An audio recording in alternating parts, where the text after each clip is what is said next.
After Yosef revealed himself to his brothers, and he's finally able to approach them as a brother, not as a strange leader of Egypt. And the pasuk says that he approached Binyamin, Vayipal al tzavari Binyamin achiv, and he fell on the neck of his brother Binyamin, and he cried, Vayetke Binyamin bach al tzavrav, and Binyamin, on the other hand, cried on Yosef's neck. They fell on each other's necks, and they started to cry. Each one cried on each other's necks. Very famous words of Rashi, which quotes from the Medrash Rabbah. The neck of Binyamin, which Yosef cried upon, is symbolic of the two Batei Mikdash, the two Beis HaMikdashes that were in the portion of Binyamin in Eretz Yisrael, that were destined to be destroyed, and that's why Yosef was crying on the neck of Binyamin. And Binyamin cried on the neck of Yosef because the Mishkan of Shiloh was placed in the portion of Eretz Yisrael, which is the portion of the children of Yosef, of the Shvatim of Yosef, and that's why he cried on the neck of Yosef.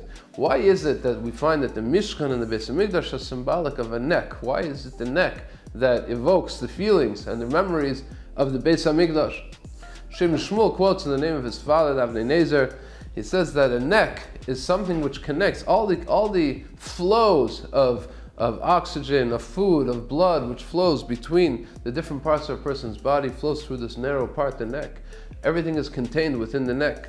It flows from the heart to the brain, from the brain to the heart, from the rest of the body, from the mouth to the rest of the body. Everything flows. It's a connection which flows between the upper part of the body and the lower part of the body. The same is true, said the Avnei Nezer, with the Beis HaMikdash and the Mishkan. It was a place within this world, within this physical world, a place of ruchnias, a place where through that place, tefillas were able to go up to HaKadosh Baruch Hu. Karbanis, however we understand the karbanis, Ishay, Lechem, Ishay Hashem, some sort of aspect of Lechem for HaKadosh Baruch Hu, also goes through the blood. Everything is going through this small place, this small narrow place of the Beis HaMikdash, which through that all of our tefillas and all of our avodah goes through from this physical world, through this small space, into the Olam HaRuchni, to the Olam HaElyon. When Yosef and Binyamin embraced, and they realized that it was a historical moment. The brothers are coming together. There's an achdus. There's a new era now dawning on the children of Yaakov, Klal Yisrael. But they realize at that moment that there's going to be a time of destruction. There's going to be a time when that Beis HaMikdash, when that neck is going to be lacking. This week is the Tainus of Asar B'Tevis, the fast of Asar B'Tevis, and marks the beginning of the siege which lasted for 30 months.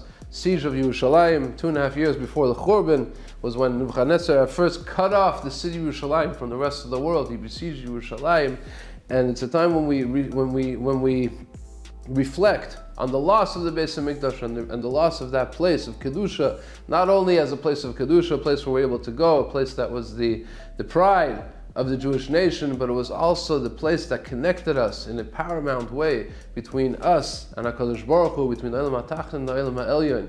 And every year, as we reach again this point in time of Asar B'Tevis and the other fasts which are connected to the Churban, it's a time of introspection, a time when we realize how much we're missing and how much we're lacking and how much we need to daven. May it be b'mheira v'yameinu. Amen. Good Shabbos.